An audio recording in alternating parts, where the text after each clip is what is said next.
Bonsoir à tous, bienvenue dans cette nouvelle rencontre du cycle Vivre durable organisé par le service savoir pratique de la Bibliothèque publique d'information. Ce soir, nous allons parler de transport et d'environnement et de nos mobilités pour demain. Je tiens à remercier nos trois invités, Aurélie Luneau, Vincent Kaufmann et Laurent Castagnette pour leur présence. Si vous êtes intéressé par le sujet, je vous rappelle aussi que mes collègues de la bibliothèque ont fait une petite bibliographie que vous pouvez retrouver en commentaire sous le lien du direct Facebook. Donc n'hésitez pas à la consulter. Je vous invite également à poser toutes vos questions en commentaire Facebook. Elles seront prises en compte au fur et à mesure de la rencontre. Et je vais laisser sans plus tarder la parole à Aurélie Luneau qui va donc animer cette rencontre et vous présenter davantage les deux intervenants. Merci beaucoup. Merci Chloé, et puis j'en profite tout de suite pour remercier Renaud Gis qui assure techniquement cette diffusion en live sous forme numérique. Bonsoir à tous, merci d'être avec nous en direct pour cette conférence donc proposée par la BPI sur le thème transport et environnement, quelle mobilité pour demain. Et comme vous l'avez compris, n'hésitez pas à adresser vos questions bien sûr à Chloé qui les relaiera. Et je pourrais bien sûr les poser à nos deux invités. Alors la planète étouffe, le réchauffement climatique nous impose de reconsidérer nos modes de vie, l'objectivité de neutralité carbone à l'horizon 2050 est à atteindre. Certains secteurs énergivores et producteurs de CO2 sont dès lors pointés du doigt. Et dans ce tableau sombre, les transports sont scrutés à la loupe. La question des mobilités est bien sûr plus que jamais au centre des préoccupations de tous, tant du côté des élus que des citoyens.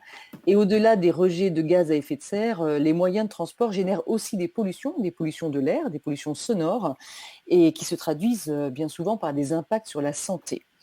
En quoi les transports peuvent-ils être nocifs pour nous et pour la planète? Quelle mobilité devrions-nous développer selon les situations géographiques et les usages? La technologie et les innovations apportent-elles des solutions? Quelle ville est en passe de s'inventer ou de se réinventer? Et puis, on pourra peut-être aller même jusqu'à la pandémie. Est-ce que la pandémie aura des effets sur nos habitudes? Autant de questions que nous allons poser à nos deux invités. Et avec nous ce soir, Laurent Castagnette, bonsoir. Bonsoir. Vous êtes ingénieur centralien, fondateur du bureau d'études BCO2, basé à Bordeaux. Vous êtes auteur du livre Hervor ou la face obscure des transports, chronique d'une pollution annoncée, un livre paru chez Éco-Société. Vous pouvez peut-être vous présenter même plus avant et nous parler de votre bureau d'études. Oui, je suis basé à Bordeaux. J'ai travaillé dans l'industrie, notamment chez un grand constructeur automobile pendant une décennie, de 2000 à 2009. Et puis depuis en 2009, je suis parti à Bordeaux pour créer un petit bureau d'études spécialisé en bilan carbone au départ. Et puis donc je fais surtout des bilans carbone de gros projets de bâtiments, de transport et d'événements, de gros événements. Et puis donc je me suis consacré aussi à un deuxième métier d'auteur pour pouvoir écrire un petit pavé que vous avez indiqué sur les transports qui est sorti en 2018. Voilà. Et que nous conseillons bien évidemment, parce que ce petit pavé, comme vous dites, fait vraiment un grand tour d'horizon et est extrêmement précis sur les enjeux et ces questions de mobilité. Avec nous également Vincent Kaufmann, bonsoir. Bonsoir. Vous êtes sociologue, l'un des pionniers de la recherche sur la mobilité, professeur de sociologie urbaine et d'analyse des mobilités à l'École polytechnique fédérale de Lausanne. Vous êtes directeur du laboratoire de sociologie urbaine et directeur scientifique du forum Vie Mobile. Je vous laisse également peut-être aller plus avant dans votre présentation. Oui, alors peut-être vous dire deux mots sur le forum Vie Mobile. Le forum Vie Mobile, c'est un petit institut de recherche et de prospective qui de plus en plus d'ailleurs agit également comme think tank, qui est soutenu par la SNCF et qui a pour mission de penser ce qu'on a appelé la transition mobilitaire, c'est-à-dire qu'on sait qu'on va devoir changer nos mobilités.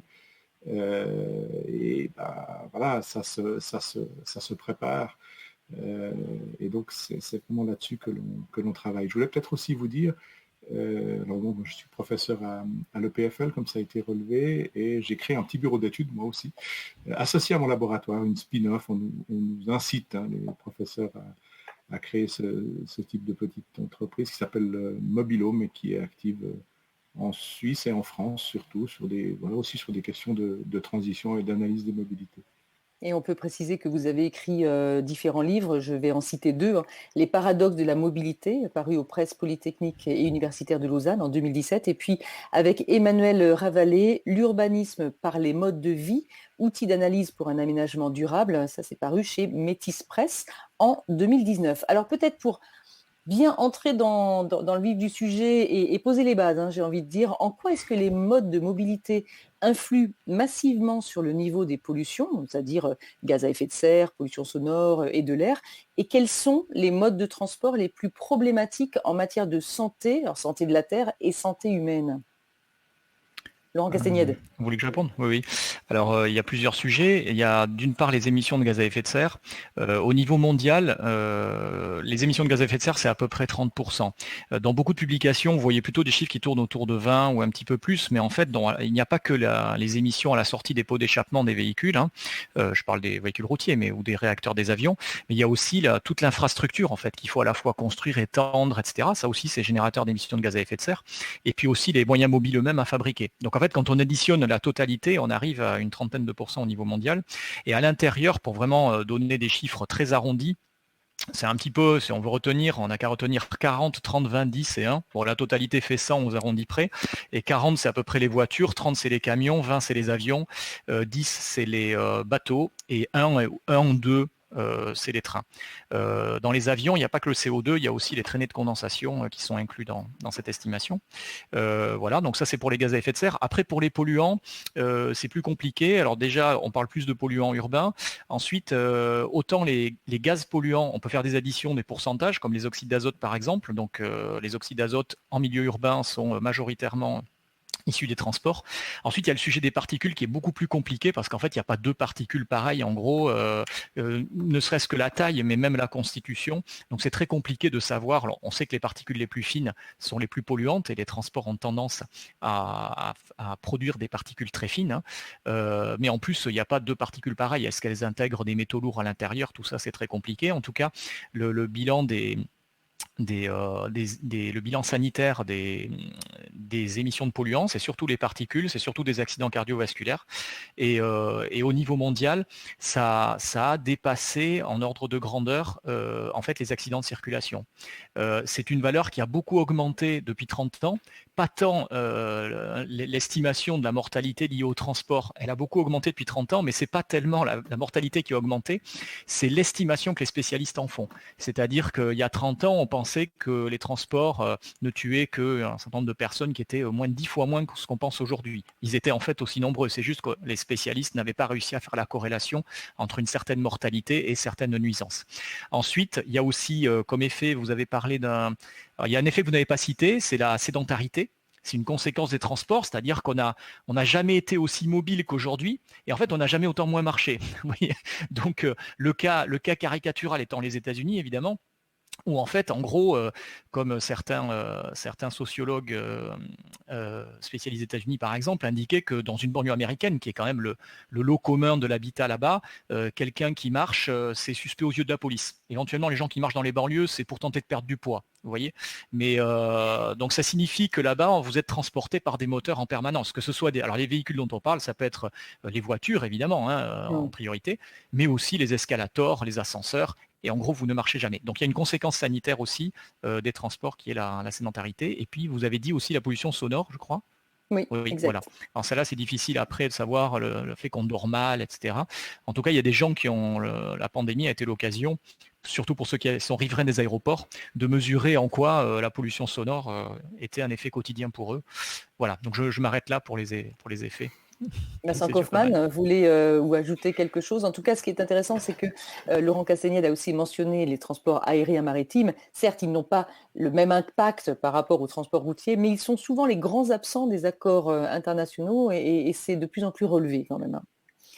Oui, ça c'est effectivement un point important dont on aura peut-être l'occasion de parler. Mais moi, je crois que le tableau dressé par mon collègue est extrêmement complet. Peut-être quelques points en complément. Donc à peu près 30% effectivement des émissions de polluants liées au secteur des transports et on voit que ça ne baisse pas. Ça, c'est peut-être une chose aussi qui est absolument frappante.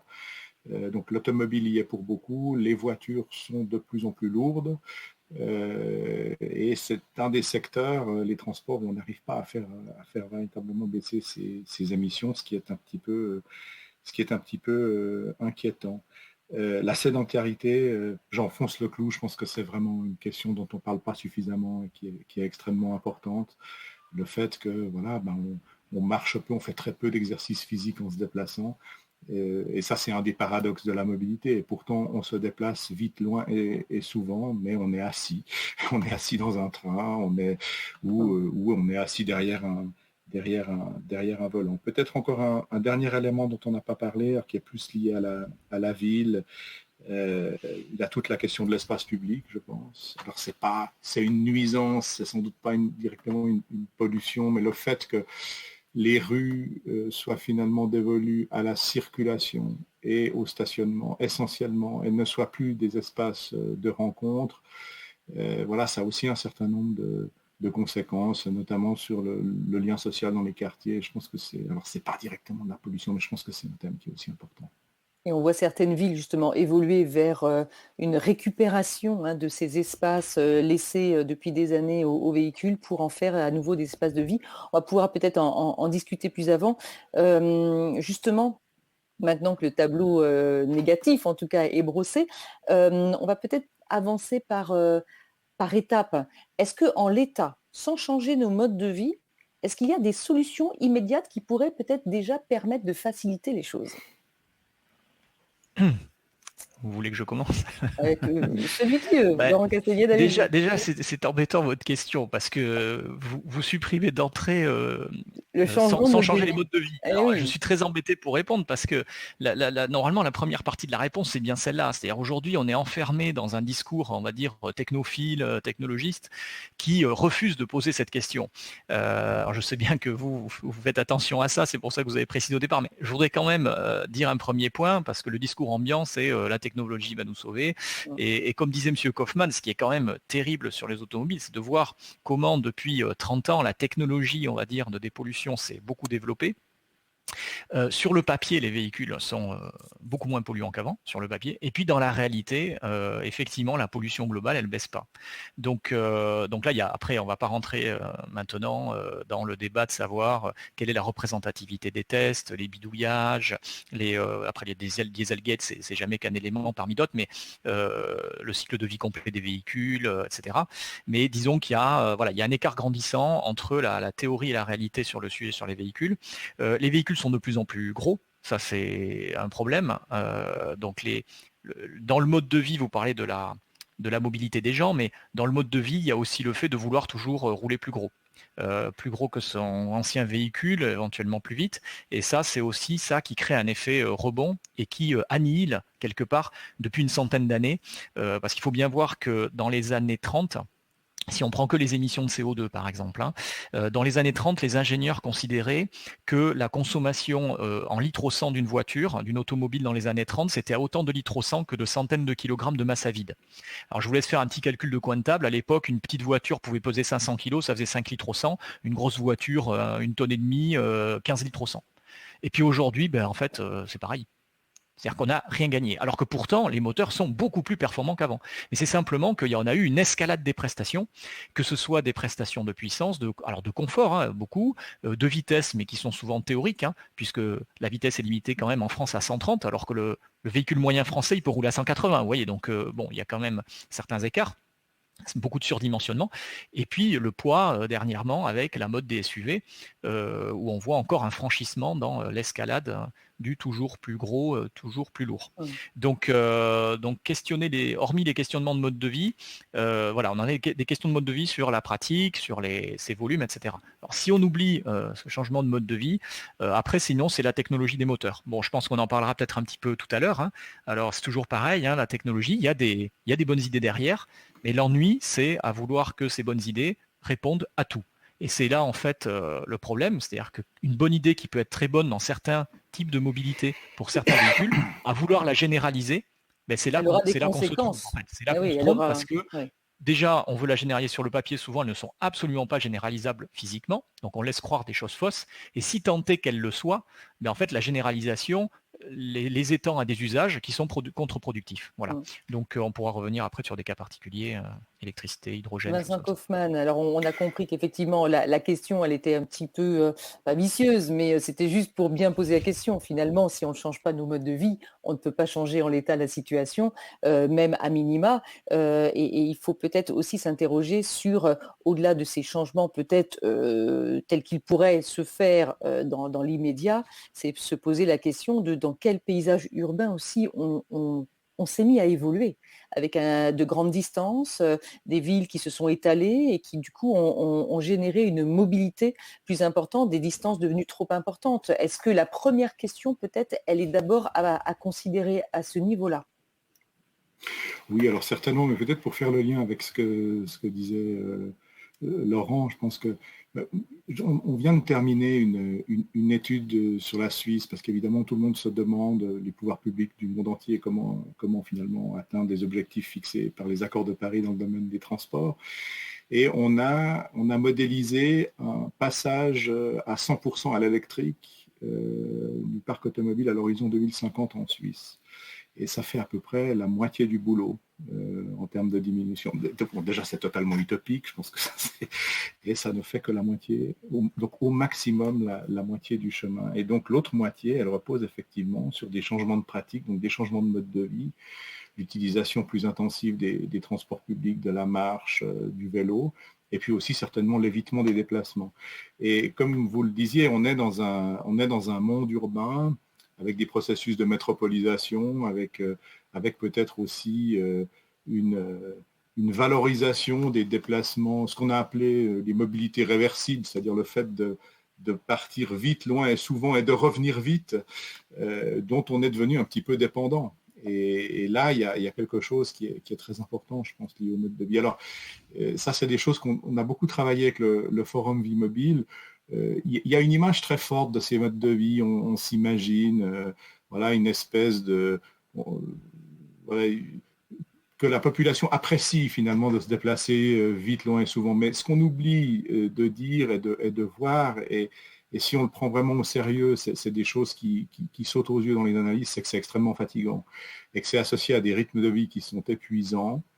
Et une large part des populations urbaines souhaiteraient pouvoir ralentir. Mais on est pris dans un espèce de cercle vicieux, c'est extrêmement difficile de ralentir, d'autant plus que cette mobilité réversible, ce vite, loin et souvent, c'est devenu une espèce de norme sociale.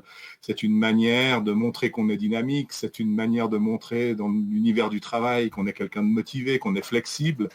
Et donc, il y a toute cette culture-là qui est aussi associée au mode de vie. Et parfois, on n'a pas toujours le choix quand on voit des grandes villes qui se vident aussi, le centre-ville, parce que pour des questions de coût, tout le monde ne peut pas vivre aussi au cœur des villes, et qu'il y a cet éloignement, cet étalement du fait aussi des possibilités financières d'être à proximité. Il ne faudra quand même pas oublier aussi, Laurent Castagnette, de parler, je vous donne la parole, de ce qui se passe dans les zones rurales, parce qu'elles sont très dépendantes des voitures, et on ne peut pas totalement se passer pour elles des véhicules. Oui. En fait, dans la genèse des modes de vie, il y a plein de choses, mais il y a un point qu'on peut souligner, c'est la vitesse en fait. C'est-à-dire l'installation de la vitesse dans les mentalités. Et donc on a dit dans les mentalités, enfin ce qu'a dit M. Kaufmann là sur le fait que la vitesse était un statut social en soi. Hein. Bon, ça c'est pas récent. Mais ce qui est important de voir, c'est que la vitesse, si j'invite en termes de lecture, hein, c'est pas dans la liste, mais par exemple si vous lisez Robida c'est un auteur d'anticipation, c'était un caricaturiste aussi, mais qui a écrit notamment un bouquin qui est extraordinaire, qui est La vie électrique, qu'il a écrit en 1890. Il se projette en 1950, mais en fait il se trompe, il décrit notre vie d'aujourd'hui, et là en fait il décrit des gens qui sont épuisés par une vie électrique, de gens qui n'arrêtent pas d'être en mouvement, avec des engins motorisés. Alors il se trompe un petit peu sur le type d'engin, mais dans l'esprit il se trompe absolument pas, et donc il imagine même qu'il y ait des territoires préservés, enfin un territoire préservé en Bretagne, pour accueillir un lieu où il n'y aurait pas de technologie, où on accueillerait les épuisés, enfin les énervés, les surmenés. Donc voilà, donc on est vraiment dans un culte de la vitesse, et ce culte de la vitesse, il s'est aussi installé parce qu'on a toujours vendu aux gens le fait qu'en allant plus vite, ils allaient gagner du temps. Ça c'est aussi important de dire, et on va arriver sur sur ce que vous disiez dans l'étalement, c'est qu'on a vendu ça aux gens depuis 2 siècles à peu près, avec les transports motorisés. Et en fait, la réalité, c'est que en fait, on gagne des distances, on gagne pas du temps, c'est-à-dire on s'étale. Ça, c'est quelque chose qui a été... alors, des fois, on parle de la conjecture de Xavier, mais en fait, on devrait dire la conjecture de Wells, parce que Wells, en fait, en 1900, avait parfaitement décrit ça, dans un bouquin qui s'appelle Anticipation, d'ailleurs, c'est le nom du bouquin, où il parle du fait que voilà, on se base sur un déplacement quotidien d'1 heure, et il estime, lui, en 1900, qu'en l'an 2000, on aura des moyennes de 50 km/h de moyenne, et donc que les grandes villes du monde, elles feront 50 km de rayon. Et c'est exactement ce qui se passe. C'est-à-dire que c'est le temps de parcours, en fait, n'a pas tellement changé. Dans certains cas, il a même augmenté. Et donc, on se retrouve avec, comme vous disiez, avec des possibilités de déplacement importantes, qui fait qu'on a créé des disparités de foncier en termes de valeur. Et cette disparité, elle est notamment fondée sur le fait qu'on peut se déplacer facilement. C'est-à-dire que si, par exemple, les véhicules motorisés n'existaient pas, pour avoir des bas salaires, par exemple dans Paris, vous serez obligé de loger les gens. Et donc, vous serez obligé d'augmenter leur salaire pour pouvoir les adapter. Donc, les transports motorisés qui permettent des grandes distances, c'est-à-dire la voiture et le train de banlieue, je le mets franchement dans la même catégorie, ils ont permis un étalement en fait des bas salaires. Et donc on se retrouve avec des gens qui sont très éloignés, et puis s'ils subissent un petit choc de coût des transports, à ce moment-là ils sont à la rue, entre guillemets. Enfin, ils se retrouvent. Voilà, donc ça c'est le cas des gilets jaunes. Donc c'est un petit peu. Donc dans l'analyse des modes de vie, je pense qu'au cœur du sujet, il y a le développement de la vitesse. Voilà, à la fois dans les mentalités et dans les outils de transport. Vincent Kaufmann, vous voulez ajouter quelque chose ? Oui, non, mais je partage parfaitement totalement cette analyse. Moi, ce qui me frappe, disons, je pense qu'il y a quand même une conscience du fait que la vitesse est oppressante et que la mobilité s'est retournée. La mobilité, ça a longtemps été synonyme de liberté, justement cette espèce d'ivresse du déplacement de la vitesse. Et de plus en plus de personnes se rendent compte que finalement, ça s'est retourné et que c'est devenu une espèce d'obligation, que c'est extrêmement fatigant, etc. Et que c'est notamment associé à l'utilisation et la possession d'automobiles. Et moi, ce que je vois, et ce qu'on a beaucoup vu dans les travaux du Forum Vie Mobile, c'est un désir de vivre autrement, davantage dans la proximité, en étant moins dépendant de l'automobile. Et souvent, le territoire ne le permet pas, parce que le territoire, l'espace urbain, les accessibilités, on les a conçus et pensés pour des mobilités automobiles. Donc, c'est pas évident de faire autrement. Alors oui, dans des centres anciens, oui, parce que ça a été imaginé pour une mobilité piétonne, mais dans des couronnes suburbaines ou périurbaines qui sont d'une certaine manière une émanation de la mobilité automobile, c'est très compliqué. Il n'y a pas le choix, en fait, souvent. Donc, ce que vous dites, c'est qu'il faut repenser les villes, en fait, repenser l'aménagement des villes. En fait, il n'y a plus le choix, juste pour préciser, il n'y a plus le choix. Pourquoi ? Parce qu'en augmentant les distances, à un moment, l'automobile ou le train de banlieue devient nécessaire. Et c'est ce que Ivan Illich appelait le monopole radical. À partir du moment où vous augmentez la vitesse, et il y a un moment, en fait, l'alternative, il n'y en a plus. Voilà, à partir du moment où la distance est devenue trop grande, l'alternative n'existe plus. Et aujourd'hui, on est massivement tombé là-dedans. Bon, en tout cas, dans la situation telle qu'on la vit aujourd'hui, avec le réchauffement climatique, avec la problématique du CO2, des émissions de gaz à effet de serre, toutes les forces sont quand même mobilisées ou devraient être mobilisées sur le remplacement des énergies fossiles par autre chose. Quels sont vos regards justement et vos avis, messieurs, sur les bonnes solutions au bon endroit, puisqu'il y a des solutions de mobilité, mais elles sont adaptées. Il ne s'agit pas de mettre de l'électrique partout ou de l'éolien partout, etc. Dans quel cas, par exemple, est-ce que le véhicule électrique vous semble être la bonne solution ? Les 2 roues, les taxis, les bus concrètement. J'y vais, non ? Parce que je prends oui, allez-y. Bon. C'est un peu technique, alors comme c'est ça aurait oui, vous connaissez mieux ce sujet-là.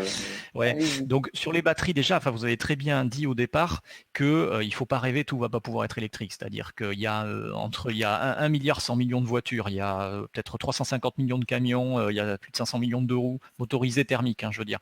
Ensuite derrière, vous avez tous les ordinateurs, les machins, tout ça qui réclament des batteries, des objets du quotidien. Enfin, donc on va pas pouvoir sous 20 ou 30 ans, il y a pas ni les mines, les mines à ouvrir, je veux dire ouvertes ou à ouvrir, ni toutes les usines pour aller fabriquer des quantités aussi colossales de batteries. On va pas réussir à le faire sous 20 ou 30 ans.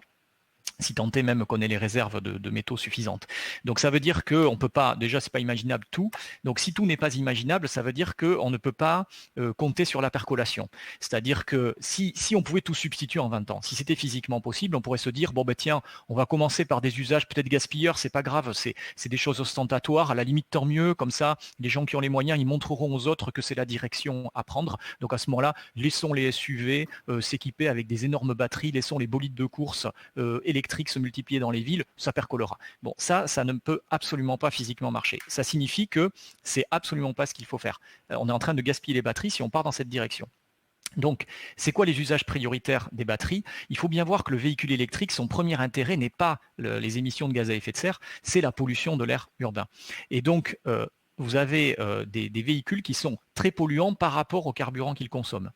Et en ville. Et c'est là qu'est la priorité. Et ensuite, les autres véhicules, à ce moment-là, on peut leur mettre une petite batterie pour optimiser leur consommation d'énergie fossile. Donc la priorité du tout électrique, pour moi, c'est clair, c'est tous les 2 roues. C'est déjà tous les 2 roues parce que c'est très polluant un 2 roues. C'est plus polluant en termes de pollution qu'un véhicule moderne. Okay, quand vous suivez un scooter, vous le sentez, quoi. Il n'y a pas besoin de faire d'analyse chimique, c'est évident que ça pollue beaucoup. Donc tous les 2 roues thermiques, c'est vraiment la priorité de les enlever, et puis c'est pas une idée de ma part, hein. Les grandes villes chinoises, elles n'en ont plus depuis longtemps. Elles restent très polluées pour d'autres raisons, mais ça faisait partie des priorités, c'est tout à fait logique. Après, vous avez tous les bus urbains. Ceux-là, ce sont des véhicules qui sont très urbains, qui roulent beaucoup en ville, etc., qui vont vider leur batterie dans la journée. Donc ceux-là, pareil, hop, électrique.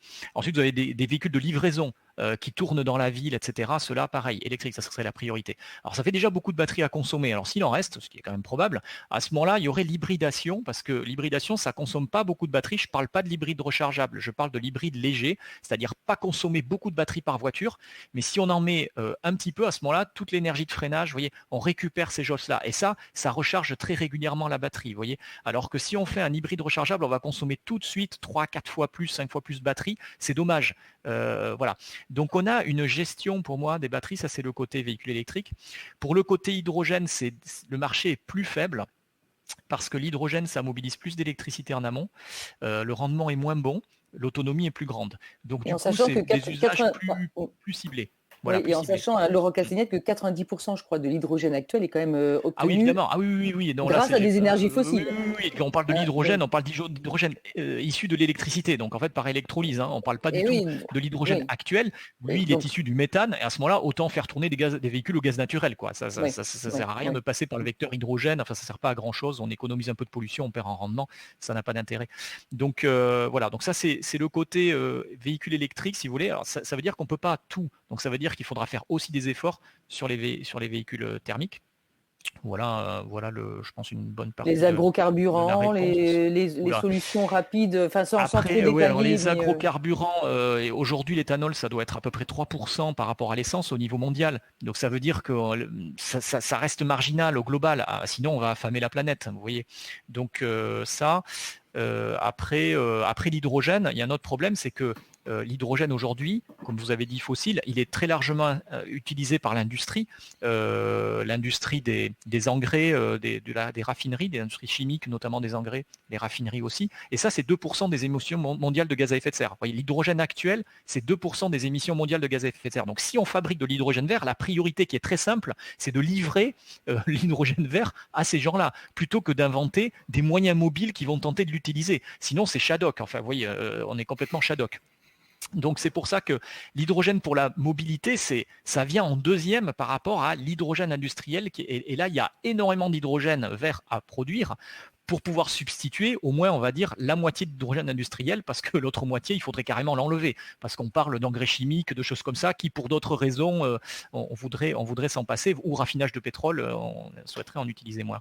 Donc voilà, c'est pour ça que l'hydrogène, il ne faut pas trop rêver dessus non plus, même s'il y a certains usages de mobilité, pourquoi pas, dans quelques cas de train, je ne discute pas ces points-là, où ça peut être pertinent, mais pas à la station-service de Monsieur Tout-le-Monde pour sa voiture personnelle de tous les jours. L'hydrogène, c'est pas du tout adapté à ça, il y a beaucoup d'autres priorités techniques et économiques avant.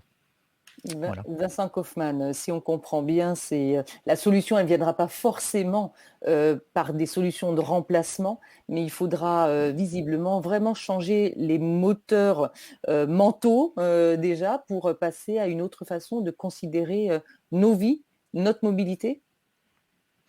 Oui, alors je crois que oui, alors il y a une notion dont on parle beaucoup depuis un an, c'est la ville du quart d'heure. Je pense que derrière cette idée donc l'idée de la ville du quart d'heure, c'est que dans un quart d'heure à pied ou éventuellement à vélo autour de son domicile, on trouve tout ce qu'il nous faut pour la vie quotidienne, y compris peut-être, et là on arrive dans les questions de télétravail, le centre de télétravail, ou alors on peut aussi travailler en partie chez soi. Donc ça c'est toute la stratégie d'évitement des déplacements, en se disant mais faisons en sorte de sortir de cette dépendance de la mobilité et de pouvoir retrouver une vie dans davantage de proximité. Ce qui ne veut pas dire qu'on ne se déplace plus. Ça veut dire peut-être qu'on change de rythme, on ne se déplace plus sur une base quotidienne pour de longues distances, mais ça veut pas dire que voilà, il y a plus d'échanges, que c'est un changement de rythme. Et ça, moi, ça me paraît vraiment un point essentiel, retrouver finalement des rythmes un petit peu plus apaisés. Dans cette quête peut-être de rythme plus apaisé, alors bon, il y a cette question de l'aménagement de la ville au quart d'heure. Je pense que la question de l'aménagement du territoire, elle est très importante, et probablement qu'en France, on a trop abandonné cette question-là. Bon, ça, c'est En tout Suisse, un en pan. Suisse, c'est différent, Vincent Kaufmann, vous nous dites? Alors oui, je pense que c'est différent, comme dans d'autres pays européens, parce que la Suisse est un petit pays et que géographiquement, j'entends, donc l'espace est une ressource rare. Et donc, on a fait beaucoup plus attention à maintenir des zones agricoles, des zones de loisirs non construites à proximité des villes, en développant des concepts comme ce qu'on a appelé la décentralisation concentrée, en disant permettons à des petites localités, des villes moyennes de se développer, mais de façon très compacte. Donc c'est à la fois décentralisé, mais assez concentré. On trouvera aux Pays-Bas aussi toutes sortes de concepts qui vont dans ce sens-là. Voilà, je pense que la situation est très très différente par rapport à ça. Donc, mais oui, l'aménagement du territoire, je pense que c'est vraiment quelque chose d'important. Et puis l'autre domaine, c'est je pense les réseaux de transport en commun. Et là, il y a, alors évidemment, dans les villes, on peut se déplacer facilement. Entre les villes, on a souvent des réseaux ferroviaires qui peuvent être améliorés, mais qui ont le mérite d'exister. Il y a tout le monde rural et périurbain, peut-être à repenser en termes de dessert pour être un petit peu moins dépendant de l'automobile. Et là, voilà, je pense qu'on s'en préoccupe peu. Moi, ça me frappe toujours du point de vue de la recherche. Il y a très peu de recherche sur ces questions-là, finalement. Ça se résume à dire, bon voilà, il faut développer le covoiturage, imaginer des solutions. Il y a le grand mot à la mode, c'est le mobility as a service, de dire, voilà, on va faire une super appli où on aura tout, etc. Moi, je pense que c'est largement insuffisant. Il y a un moment, il faut aussi accepter peut-être d'ouvrir les cordons de la bourse, c'est-à-dire qu'on a besoin de davantage de transports en commun, toute une série de régions. Laurent Castagnède, on se rend compte que voilà, c'est important parce que c'est vrai que pour beaucoup, et notamment on imagine tous ceux qui sont en train de vous regarder et d'écouter le discours, c'est vrai que il y a ceux qui en sont victimes parce qu'il y a des inégalités de distance, des inégalités sociales, spatiales, et que là il s'agit aussi de surmonter ces inégalités et que dire on se passe de la voiture, il faut penser notre mobilité, encore faut-il pouvoir le faire. Pouvoir le faire, ça veut dire, comme disait Vincent Kaufmann, qu'il y ait un véritable engagement de l'État et des pouvoirs publics. Oui, c'est très important autour de la notion de ville du quart d'heure. Effectivement, pour aboutir à ça, avant de vous commenter ce terme, je pense qu'il y a une question très précise à dire sur ce terme-là. Mais avant, le problème, c'est qu'aujourd'hui, on a trop de distance. Par exemple, si on prend la distance domicile-travail, donc là où l'État doit s'investir, c'est aussi pour permettre à des gens et leur travail de se rapprocher physiquement. Ils sont beaucoup trop loin, donc soit on va aider quelque part à déménager du travail, soit on va aider à déménager des gens, soit on va créer des tiers-lieux, par exemple, des choses comme ça. Et là, l'État a sa place pour essayer de diminuer les distances à vol d'oiseau. Sinon, c'est vrai qu'il y a plein de gens dont le métier n'existe pas à courte distance, par exemple. Bon. Mais je voudrais revenir sur la notion de ville de quart d'heure. En fait, la notion de ville de quart d'heure, normalement, ça devrait s'appeler ville. C'est-à-dire le fait de l'appeler ville du quart d'heure, c'est déjà un échec. Si on se replace il y a plus d'un siècle, les gens, ils habitaient et vivaient dans la même ville. C'est-à-dire qu'une ville, ça accueillait les mêmes habitants que les travailleurs. On ne se posait pas la question d'aller travailler dans une autre ville que celle où on habitait en fait. Bon, alors les villes, la taille des villes, c'était des villes où on pouvait faire tout un quart d'heure à vélo, parce que c'était des villes de 30 000, 50 000 habitants maximum. Voilà, vous pouvez en un quart d'heure de vélo faire tout. Donc en fait, normalement, il faudrait se dire, on veut simplement recréer la ville. Alors on est obligé de dire ville du quart d'heure parce que nos villes sont devenues des espèces de conurbations telles que si on ne précise pas quart d'heure, effectivement, on est dans des villes de l'heure ou des 2 heures, quoi. Et l'ennui, c'est que d'un côté, on dit il faut viser la ville tout court, bon, on rajoute quart d'heure parce que la ville a changé, mais en fait, on fait le contraire. C'est-à-dire, par exemple, le Grand Paris, c'est de croire que la ville de Paris, ça va devenir une ville justement à la Wells qui fait 50 km de rayon. Et donc on va équiper des transports en se disant on va penser la ville de Paris comme étant le Grand Paris, une ville immense. Voyez, donc là on est à l'envers de tout. Alors que normalement la région parisienne, il faudrait qu'on arrive à la repenser comme étant un ensemble de villes qui doivent gagner en autonomie et pas s'intégrer dans un système de transport à la Democracity, pour ceux qui francophones connaissent ça par cœur, mais Democracity c'était la ville idéale présentée aux Américains en 1939 à l'exposition de New York. Bon, entre parenthèses, c'était le pavillon de General Motors, donc vous sentez que c'était quand même un petit peu orienté. Mais à l'époque, on imaginait que la ville du futur, c'était donc une ville de plusieurs dizaines de kilomètres de rayon avec que des transports, et puis il y avait des sous-villes, des villes de loisirs, des villes de logement, des villes de travail. Alors évidemment, avec des transports entre tout ça tous les jours pour pouvoir les lier. Donc je pense que dans l'imaginaire de la ville, on a un problème, on cherche à recréer l'imaginaire, mais de notre côté, on continue à vouloir investir dans des nouveaux moyens de transport urbains rapides et d'assez longue distance, comme une espèce d'RER circulaire. Et ça, c'est une profonde erreur. C'est une profonde erreur. Mais moi, je pense qu'on n'acquiert pas les leçons du passé, clairement. On pourrait parler du métro, le métropolitain parisien. Les premières lignes, les 6 premières lignes, ont été vécues comme un échec. Il faut bien voir ça. Et le Grand Paris, c'est pareil. Les premières lignes de métro, en fait, elles ont été construites, c'est quand même un chantier colossal dans Paris, parce qu'il y avait des embouteillages monstres en surface. Et on s'est dit, en faisant passer les gens en sous-sol, on va diminuer les embouteillages.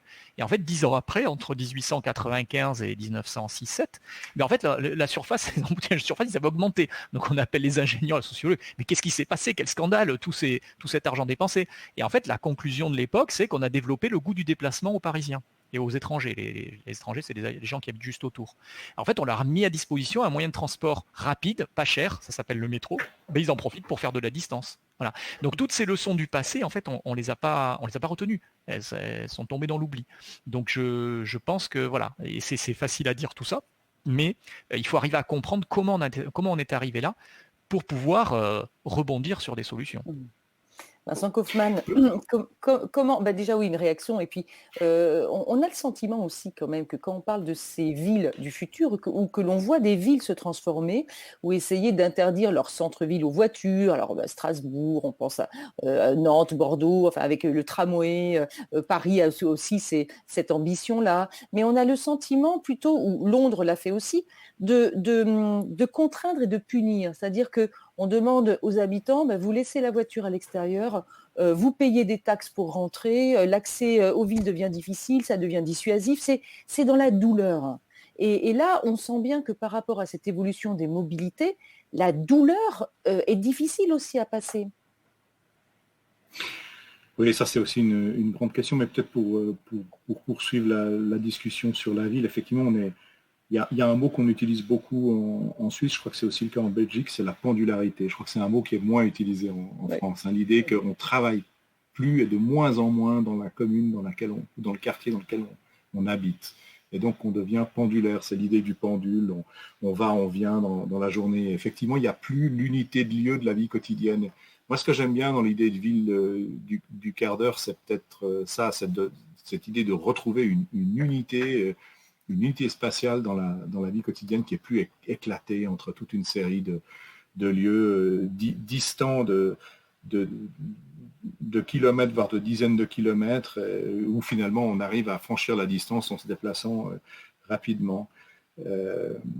voilà, retrouver l'unité de lieu, moi, ça me semble vraiment un enjeu. Moi, j'ai le sentiment, peut-être pour revenir sur la question de la ville, que la ville n'existe plus d'une certaine manière, mais qu'elle s'est muée en ce qu'on a appelé, ce que Françoise Choët a notamment conceptualisé sous le terme le règne de l'urbain, et effectivement retrouver cette localité, cette ville des courtes distances, ça me paraît essentiel. Peut-être pour arriver sur la question des contraintes, moi, il y a une chose qui m'a beaucoup frappé ces dernières années. Moi, on essaie toujours de réguler la mobilité avec l'argent. On dit, bah voilà, on va mettre du péage urbain, on va faire payer très cher le stationnement au milieu urbain pour pas que les gens viennent en voiture, etc. Et il y a un moyen de régulation qu'on explore finalement très peu, c'est la réduction de vitesse. Parce que comme le relevait Laurent, la vie quotidienne, elle se déroule à horizon de 1 heure à 1 heure et demie de déplacement par jour. Si ces déplacements sont lents, eh bien finalement, voilà, on ne va pas pouvoir passer sa journée à se déplacer de toute façon. Donc ça recontracte la vie quotidienne sur des espaces plus restreints. Ça change aussi les stratégies de localisation résidentielle. Voilà, si vous ne pouvez pas faire facilement 100 km par autoroute, lorsque vous trouvez précisément du travail à 100 km, puis que ce n'est pas possible de le faire vite, vous allez déménager plus près, etc. Et donc je pense qu'autour de la question de la vitesse, il y a vraiment un instrument qui est potentiellement extrêmement puissant et qu'on s'interdit d'utiliser probablement pour des questions d'image très fortes de la vitesse.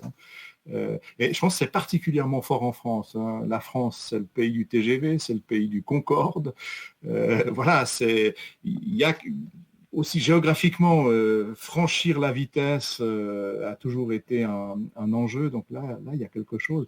Moi, j'ai souvent constaté en amenant cette question de la régulation par la vitesse que ça semblait scandaleux à beaucoup de gens. Ils disent, mais comment il peut dire des trucs pareils, quoi? Réduire les vitesses alors qu'on investit des milliards pour pouvoir aller plus vite, mais c'est absolument ridicule. Et pourtant, moi, je pense qu'on a là un levier qui est extrêmement puissant. En tout cas, on n'aura pas d'autre solution quand même, Laurent Castagnette, de se passer de plus en plus de la voiture ou en partie des véhicules. Ça veut dire aussi toucher quand même un pan économique important. Et là aussi, ça génère à nouveau, non pas des envies chez certains, mais des inquiétudes, parce que, bien évidemment, on pense à des secteurs économiques visés, donc une casse sociale, la perte d'emploi. Et c'est toutes ces questions aussi, c'est quand on pense la société de demain, les villes de demain, les déplacements de demain, il faut pouvoir renouer avec l'envie, le désir de demain. Et donc, c'est dans ce sens-là que je vous posais la question à tous les deux, messieurs, du rôle de l'État, des pouvoirs publics. Est-ce qu'il ne faut pas aussi envisager et aider la reconversion d'entreprises avec des emplois à la clé, encourager le télétravail, mais trouver des solutions pour qu'il n'y ait pas une casse sociale, ce qui est en fait le frein certainement le plus lourd sur l'évolution de la société pour demain. Oui, alors au niveau économique, il ne faut pas réduire l'intérêt des transports en fait simplement au milieu des gens qui travaillent sur les transports. C'est bien plus large que ça. C'est-à-dire qu'en fait, quand on a dit que l'augmentation de la vitesse augmentait les distances, mais du coup, comme vous augmentez les distances, en fait, vous êtes obligé de consommer dans le secteur marchand. Vous voyez, par exemple, si vous travaillez pas très loin de chez vous, vous pouvez peut-être rentrer le midi et manger chez vous. Okay, tandis que si vous êtes trop loin, vous allez devoir aller au restaurant. Donc en fait, vous allez créer un rebond économique à partir du moment où vous augmentez suffisamment les distances. Donc, si on commence à parler de réduire la vitesse, réduire les distances, je suis complètement d'accord, attention, il n'y a pas que l'éventuel moindre usage des transports qui va poser un problème social, il y a aussi le fait qu'il va y avoir moins de consommation, en fait, moins de consommation marchande, attention, qui est liée au rapprochement. Vous voyez, dans une ville, si vous prenez à l'extrême des pays actuels où il y a très peu de transport. Prenez Cuba, par exemple. Cuba, les gens, typiquement là-bas, les gens, ils habitent et travaillent dans la même ville. Il y a une voiture pour 17 habitants. Mais là-bas, du coup, les services entre voisins sont beaucoup plus développés. Vous voyez, alors les gens ont moins de moyens, mais vous rencontrez vos voisins beaucoup plus souvent. Et sauf que là, c'est pas facturé. Donc le souci qu'on a, si jamais on réduit, vous voyez, les distances, c'est pas simplement un moindre usage des transports, mais c'est toute une économie derrière qui s'est basée sur le fait qu'on a éloigné les gens et donc on a basculé dans le secteur marchand beaucoup de services. Donc c'est tout ça en fait qui va ensemble si jamais on fait la ville que j'appelle de mes souhaits aussi, vous voyez. Donc l'État, il a eu un intérêt. Et d'ailleurs, la pollution, quelque part, c'est même le cas le pire, puisque quand vous créez de la pollution, vous créez de l'activité. Si les véhicules étaient moins polluants, il y aurait moins de malades, ça ferait moins de médicaments, ça ferait, vous voyez. Donc, on a une société globalement qui s'est construite et une croissance économique qui a des bons côtés, la croissance économique, et d'autres des mauvais côtés. C'est une croissance qui s'appuie en fait sur, on va dire, une forme de gaspillage. Et là, les transports sont complètement dedans. Donc c'est très, voilà, il ne faut pas réduire l'affaire.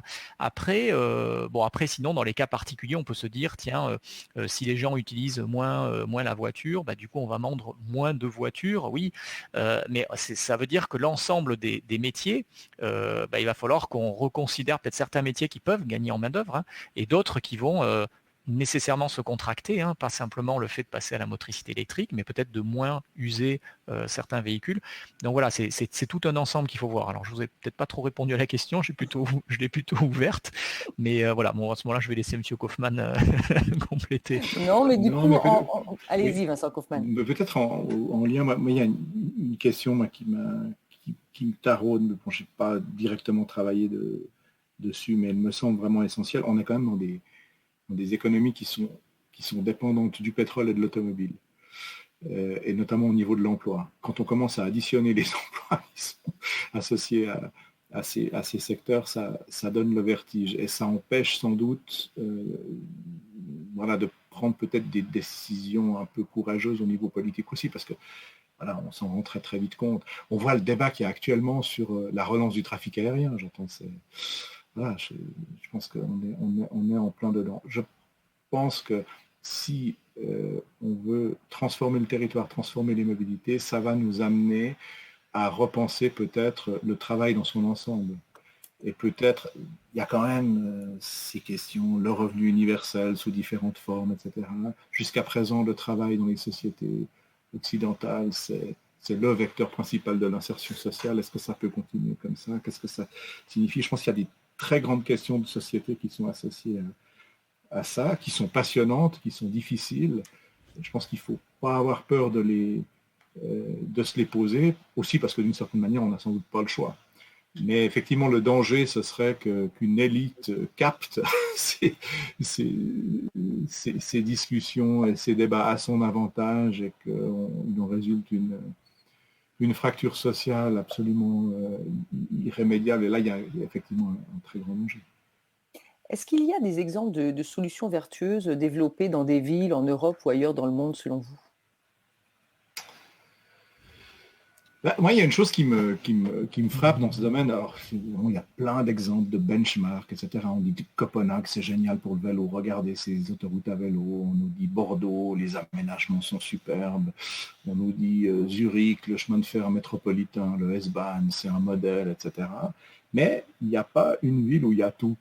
Et ça c'est quelque chose de frappant. C'est comme si on avait investi dans un mode de transport ou dans un système, mais moi, je ne vois pas une ville où on aurait à la fois les très bons aménagements cyclables, plus le réseau de transport public, plus la gestion des accès routiers qui est un modèle, plus le chemin de fer métropolitain.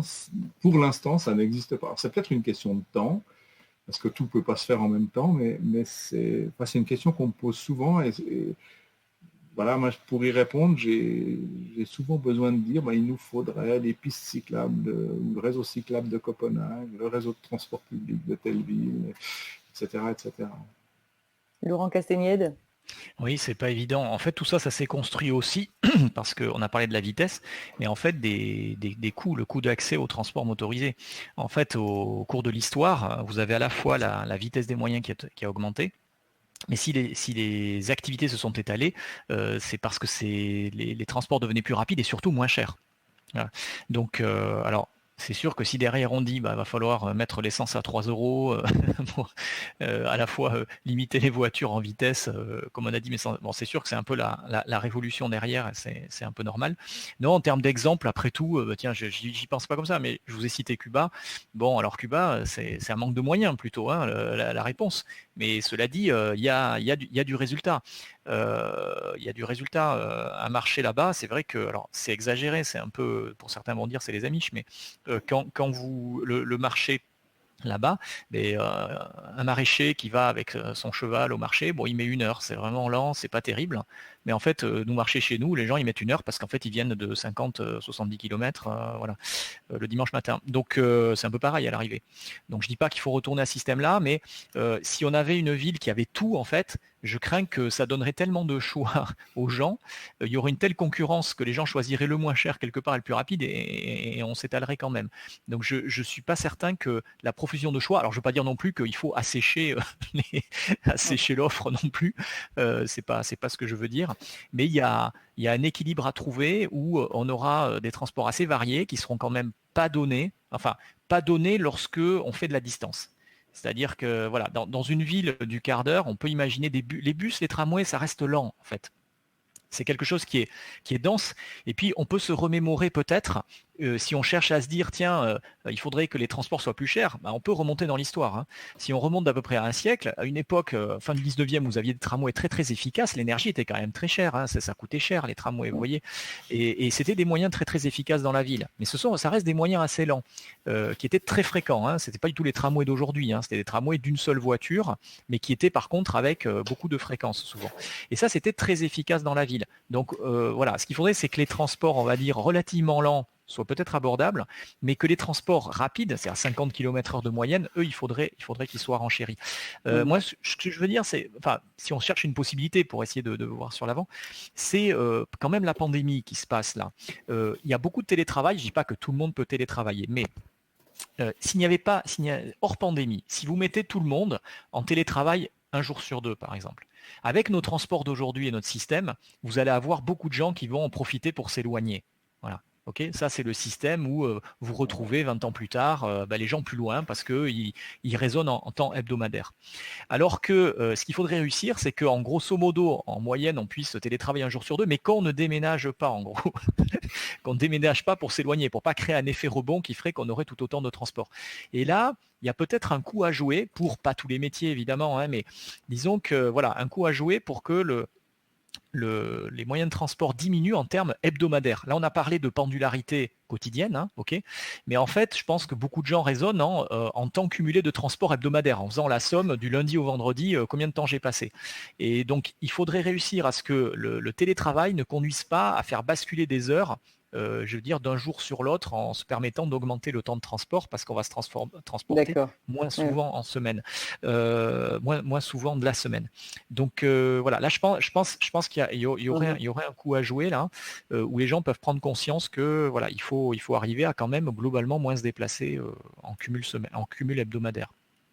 Peut-être une réaction, Vincent Kaufmann, sur cette question de la pandémie. Après, je vous poserai, il y a une question qui est arrivée. Peu de questions ce soir, hein, messieurs. C'est peut-être parce que vous êtes très complets, et je n'en doute pas. Très bavard. Avoir...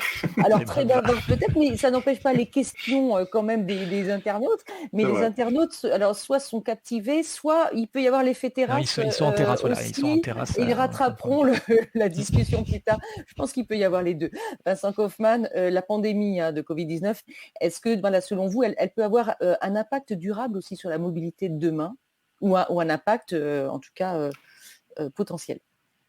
Mais je pense que oui, parce qu'en fait, ce qu'on voit, les pratiques de mobilité, là, si on reparle des modes de vie, elles s'acquièrent à certains moments. On ne se repose pas tous les matins la question, est-ce que je vais aller travailler en voiture, ou est-ce que je vais aller à pied, ou est-ce que je vais aller faire mes courses, etc. Il y a des habitudes, il y a des routines qui se développent. Elles se développent quand on déménage, quand on change de travail, avec l'arrivée d'un enfant, quand on prend sa retraite, etc. À des moments clés comme ça du parcours de vie. Et c'est des opportunités éventuellement de faire changer des comportements, ces moments de transition. Là, ce qu'on a vécu depuis une année, c'est que tout le monde a été amené à se reposer ces questions de mobilité en même temps, ce qui est exceptionnel. C'est comme si tout le monde avait voilà, étaient contraints de repenser à ça. Et moi, j'ai vraiment le sentiment que plus ça dure et plus ça risque d'avoir des conséquences durables. Donc durable au sens qui dure dans le oui. temps. Voilà, on sait. Des gens qui télétravaillent depuis un an, ils se sont équipés, ils se sont arrangés, ils auront peut-être envie de continuer. C'est pas juste 2 semaines. Ils ont peut-être investi dans certains équipements. Ils ont redécouvert leur quartier. Ils auront certainement envie de garder quelque chose de tout ça. Au niveau du tourisme, on n'a pas tellement pu voyager. On a redécouvert, ça on le voit. Alors en Suisse, c'est frappant, mais je pense que c'est également le cas en France et dans toute une série de pays européens.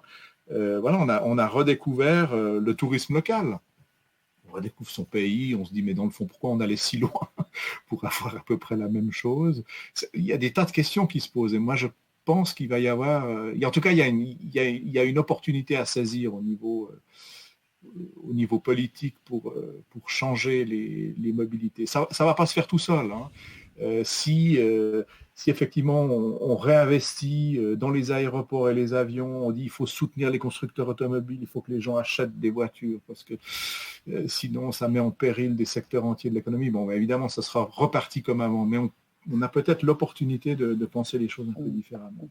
Peut-être les réunions aussi, les réunions d'affaires qui se faisaient aussi via les voyages d'affaires. Peut-être qu'aujourd'hui, le distanciel est entré un peu plus dans les mœurs dans ce monde du travail. Oui, moi je le vois très clairement alors, au niveau académique, c'est-à-dire que pratiquement tous les colloques scientifiques ont lieu en ligne depuis 1 an.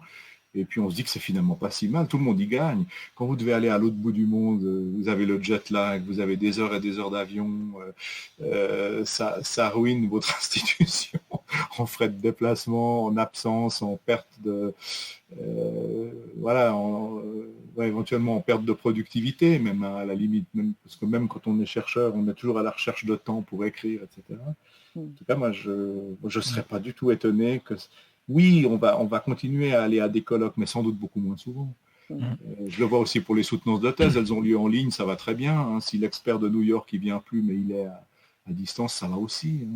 Puis il est très content d'être à distance. Et ça, je pense pas que ça va revenir complètement comme avant. Après, moi je pense qu'il ne faut pas que ça revienne comme avant, pour une raison simple, c'est que si tout redevient comme avant, on va avoir une nouvelle pandémie bientôt. C'est-à-dire qu'aujourd'hui, on n'a pas analysé en fait. On a passé notre temps, alors c'est logique, à passer beaucoup de temps, notamment sur les plateaux télé, etc., à débattre, enfin à voir les plateaux télé, excusez-moi, j'y étais pas, mais à voir des gens qui parlaient que du problème de la pandémie, de traitement, etc.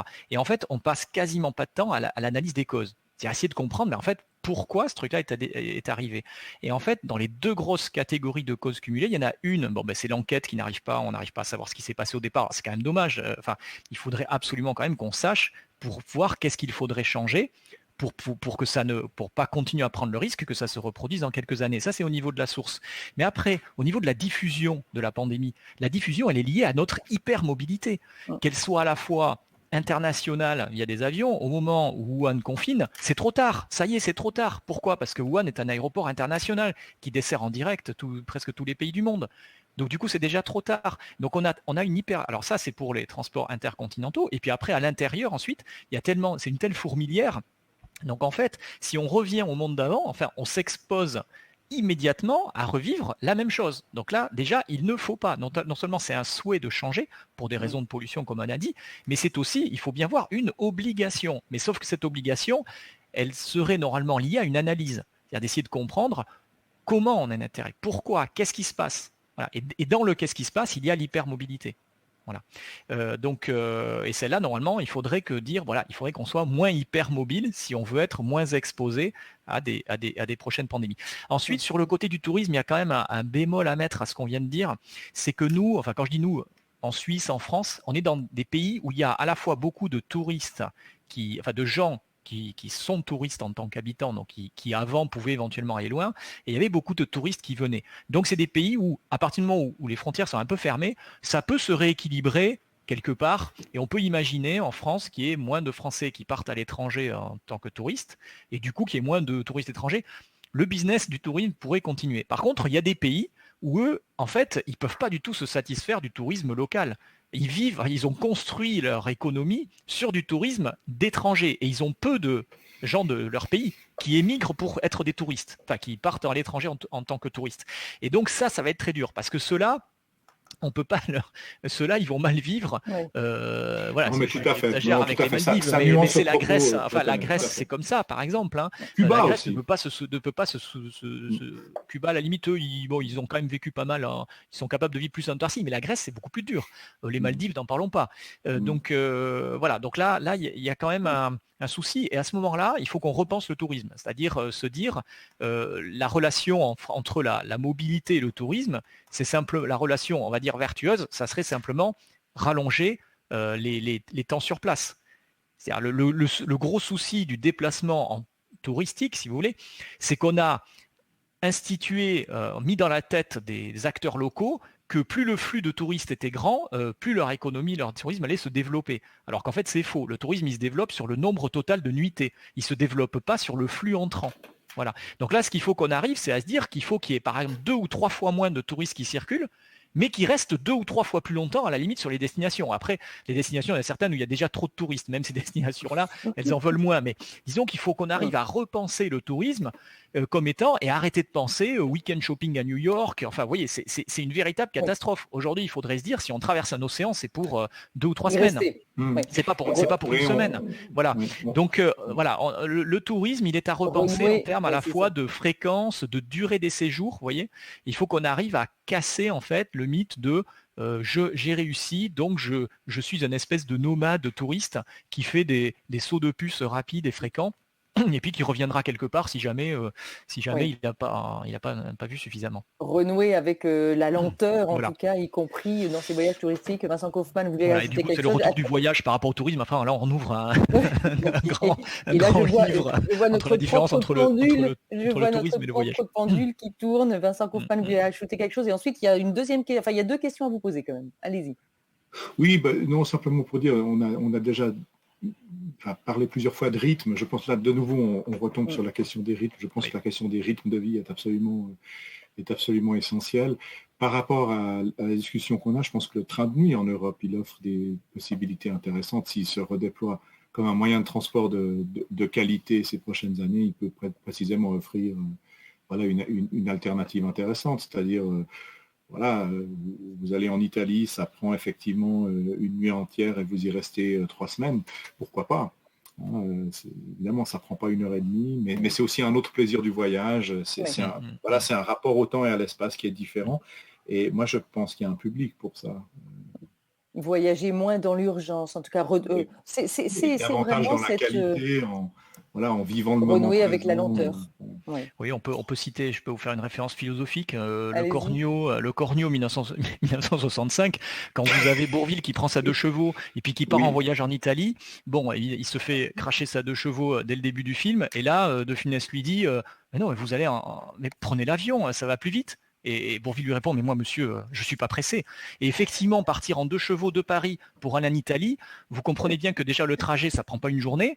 Mais par contre, pour lui, le trajet, ça faisait partie en fait du voyage. Hein, voilà. Donc il allait peut-être mettre 1 semaine pour aller 10 jours pour aller à Rome, mais ça faisait partie de ses vacances. Et De Funès lui dit, prenez l'avion, ça va plus vite. Mais non, monsieur, moi, je ne suis pas pressé, ça ne m'intéresse pas.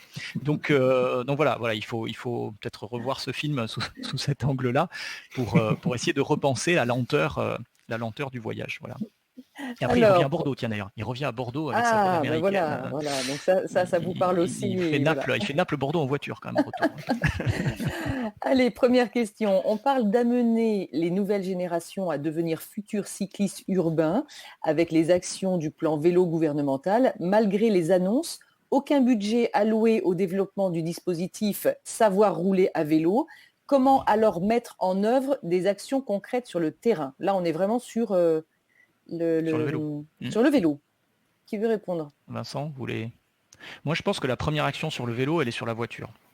C'est-à-dire que, je vais faire une digression, mais quand vous avez des gros SUV de 2 tonnes qui circulent en ville, est-ce que vous avez envie de prendre votre vélo? Enfin, si jamais on vous grille la priorité, vous vous faites massacrer. Donc, en fait, on a eu une escalade dans les villes au poids, qui fait que, en fait, déjà la pratique du vélo, elle sous-entendrait pas simplement des pistes cyclables, mais peut-être aussi une forme d'exclusion. Alors, je suis un peu sévère en disant ça, mais la pratique du vélo n'est pas simplement liée à une offre de vélos et de pistes cyclables, elle est aussi liée à un sentiment de sécurité global qui a été très largement entamé ces dernières années et qui continue d'être entamé en fait par le fait qu'on fait circuler des tanks surpuissants.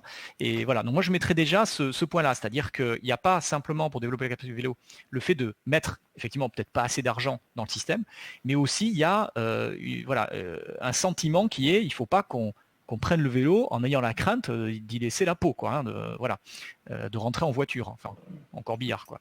Donc voilà, je pense que c'est un point important. Après, je ne suis pas non plus un spécialiste du vélo, donc je vais. Vincent Kaufmann, peut-être, oui. Voilà.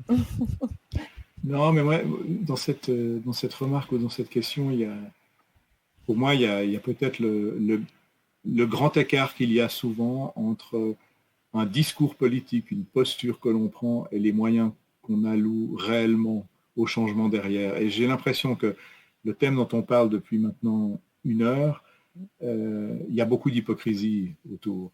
C'est-à-dire, oui, tout le monde a signé les accords de Paris, oui, tout le monde dit de façon incantatoire que c'est très très important et que oui, bien sûr, c'est une priorité. Mais est-ce que c'est vraiment une priorité? Est-ce que c'est vraiment vrai? Moi, j'ai des doutes quand même. Et voilà, c'est la même chose pour le ferroviaire. Il y a tout un discours sur le ferroviaire, c'est une priorité, mais il n'y a quand même pas de fric pour refaire les lignes, j'entends, qui sont dans un triste état en France, mais pas seulement en France. Donc voilà, je pense qu'il y a peut-être un certain courage politique à avoir et ce serait bien que l'allocation des ressources suive le discours sur ces thèmes. Oui, ça revient à la vitesse. En France, par exemple, aujourd'hui, le train, on met l'argent dans le TGV. C'est-à-dire que, par exemple, pour Paris-Bordeaux, si on n'avait pas visé 2 heures, mais visé 2 heures et demie, à ce moment-là, ça aurait coûté beaucoup moins cher. On aurait plutôt réaménagé des lignes existantes et donc en fait on a délaissé en fait des lignes qui pouvaient quand même, je ne sais pas si vous faites Bordeaux, je l'ai fait, déplacement Bordeaux au-delà de Marseille. Bordeaux-Marseille, on passe quand même par des grandes villes, Toulouse, etc. C'est honteux la vitesse de circulation de Bordeaux à Marseille au XXIe siècle. Et là, on parle maintenant de milliards, on va faire le TGV de Bordeaux à Toulouse. Alors si je comprends bien, en fait, c'est des milliards pour faire une ligne nouvelle. Alors que ça mériterait plus d'aller rénover pour faire rouler des trains à 200 à l'heure, ça suffit, c'est déjà très bien. Quand on voit les distances, voilà, on pourrait quelque part doubler la vitesse de circulation entre ces grandes villes sans se lancer dans des budgets pharaoniques. Donc on a aussi et ça c'est ce qu'on disait sur la vitesse. C'est-à-dire qu'on, je sais pas, on croit peut-être que ce qu'il faut vendre aux gens, c'est de la vitesse, quoi. Donc, on va mettre de l'argent dans le train. Ah ben tiens, on en met dans le TGV. Mais non, mais par contre, accélérer de manière modeste, ou raisonnable d'autres lignes, non, c'est pas. Ah non, il faut faire un TGV. Vous voyez. Donc, je pense qu'il y a vraiment, une approche psychologique sur la vitesse qu'il faut arriver à casser. Alors, autre question, et là en lien avec les territoires ruraux, justement, on en a un peu parlé, mais probablement pas assez. Quelle solution pour les territoires ruraux? Comment sortir de la dépendance à la voiture individuelle? Quelles solutions de transport partagé seraient les plus appropriées? Transport partagé, j'y crois pas trop, moi. Honnêtement, j'y crois pas trop. Il y a des exemples dans l'histoire. Si on prend l'histoire, il y a des débats, petits, pour savoir, par exemple, je cite toujours ce cas-là, mais pendant la Deuxième Guerre mondiale, là, aux États-Unis, l'essence, il fallait quand même la réserver plutôt aux armées. Et donc, il y avait des sociétés, des associations de covoiturage qui s'étaient créées aux États-Unis avec de la publicité qui était extrêmement forte en disant voilà, si vous roulez tout seul dans votre voiture, vous roulez avec Hitler, avec des affiches où vous aviez Hitler en pointillé sur le siège passager. Mais en fait, ça n'a pas vraiment eu de succès, vous voyez. Donc pourtant c'était la guerre, l'essence c'était quelque chose de précieux. Donc bon, après, ponctuellement, pourquoi pas. Et puis en plus avec l'aspect sanitaire, c'est pas gagné encore, parce que partager une voiture avec des gens, vous imaginez. Donc non, moi ça peut être très bien de le développer, mais je pense pas que ça puisse devenir quelque chose de massif. Au contraire, non, ce qu'il faut jouer, la carte à jouer, c'est vraiment la réduction de la distance, on va dire hebdomadaire, des trajets. Et à ce moment-là, les gens qui sont en milieu rural, ça va être, bon, pour certains, ceux qui le peuvent, en partie du télétravail, en supposant qu'ils ne vont pas déménager. Et à ce moment-là, ils feront 2 fois moins de trajets en voiture, mais ça restera certainement une voiture. Après, il y a les tiers-lieux, la notion de tiers-lieu. Dans les milieux ruraux, on peut imaginer que pour pas si cher que ça, on puisse rénover certains habitats pour les transformer en espèces d'espaces de travail connectés et qui fait que les gens, à pied ou en vélo, ils vont pouvoir aller peut-être, mais pas forcément que pour du bureau. Ça peut être limite, peut-être, il faut réfléchir un peu d'artisanat, mais qui soit, voilà, qui puisse avoir un lieu accessible à pied ou en vélo pour y aller peut-être plusieurs fois par semaine. Donc voilà, moi je pense que le jeu il est là, et peut-être aussi d'accepter de payer plus cher certains types de métiers qu'on a un peu expatriés loin des villes à des endroits où le foncier est pas cher, et accepter que ces gens-là soient payés simplement plus cher pour qu'ils puissent se loger plus près, quoi. Voilà. Il y a des phénomènes comme ça qui sont en train de se passer dans certains métiers. Je vous citerai pas d'exemple, mais j'en connais, où en fait des gérants de, on va dire, magasins spécialisés ont dû augmenter fortement le salaire parce qu'ils n'arrivaient pas à trouver de personnel, parce qu'ils étaient dans un lieu où le foncier était trop cher. Et les gens, ils ne voulaient pas aller habiter à 30 km 40, donc ils ne trouvaient pas. Obligés d'augmenter fortement les salaires. Voilà. Donc il y a ça aussi. Alors, il n'y a pas d'autres questions, messieurs, sauf si vous voulez ajouter quelque chose sur le thème qui nous a réunis ce soir. Voilà, on pourra... Juste peut-être encore un mot sur le rural, parce qu'on n'en a pas parlé. Moi, je pense particulier à la France. Pour moi, il manque un service public de transport en milieu rural. La France est un des pays... J'entends des villes de 10, 15, 20 000 habitants où il y a du potentiel, il y a souvent pratiquement pas de transport public, même en interurbain. Moi, je suis un grand amoureux de l'Ardèche. Aller en Ardèche en autocar, vous arrivez jusqu'à Aubenas, mais après, c'est très très compliqué. Et encore, Aubenas, il faut avoir du courage. Et donc Aubenas, c'est grand, j'entends Aubenas, ça fait plus de 20 000 habitants, c'est pas 500 habitants.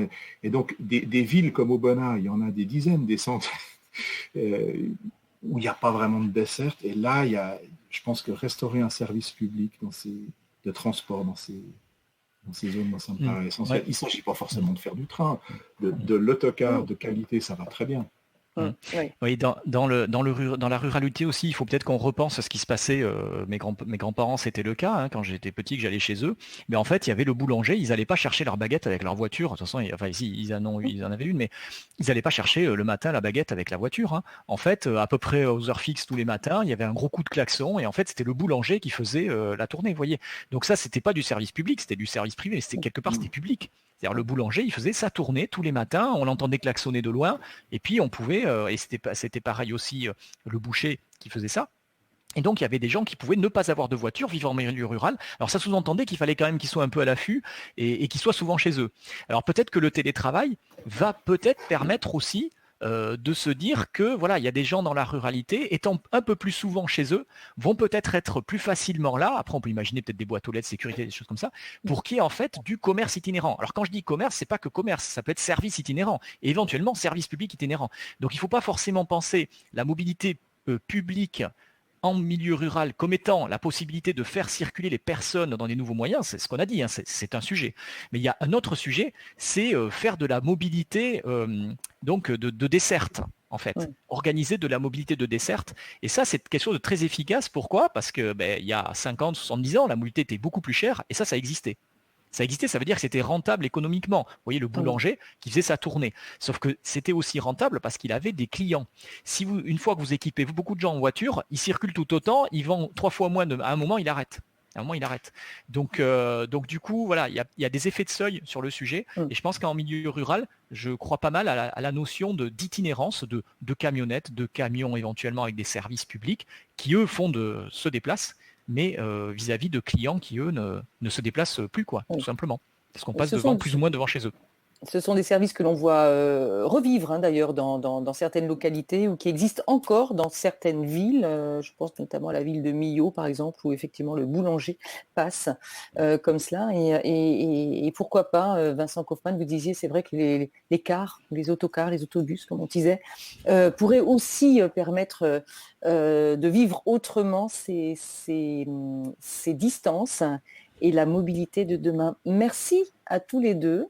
Merci. Je rappelle le titre de vos livres et puis je rappelle aussi que pour tous ceux qui voudraient disposer de la liste de vos ouvrages complètes, c'est à retrouver sur le site de la BPI. Laurent Castagnède, votre livre donc Hervor ou la face obscure des transports, chronique d'une pollution annoncée, un livre très complet donc chez Éco-Société paru en 2018 et toujours d'une forte actualité. Vincent Kaufmann, de nombreux livres, j'en cite que deux, Les paradoxes de la mobilité, presse polytechnique et universitaire de Lausanne, et avec Emmanuel Ravalet, votre livre qui s'intitule L'urbanisme par les modes de vie, outils d'analyse pour un aménagement durable, un livre paru chez Métis Presse. Et puis je vous rappelle aussi que vous pouvez retrouver ce cycle de conférences sur le site de la BPI et sur la page Facebook. Écoutez, je vous souhaite à tous une très belle soirée. À bientôt. Merci. Merci. Bonne soirée.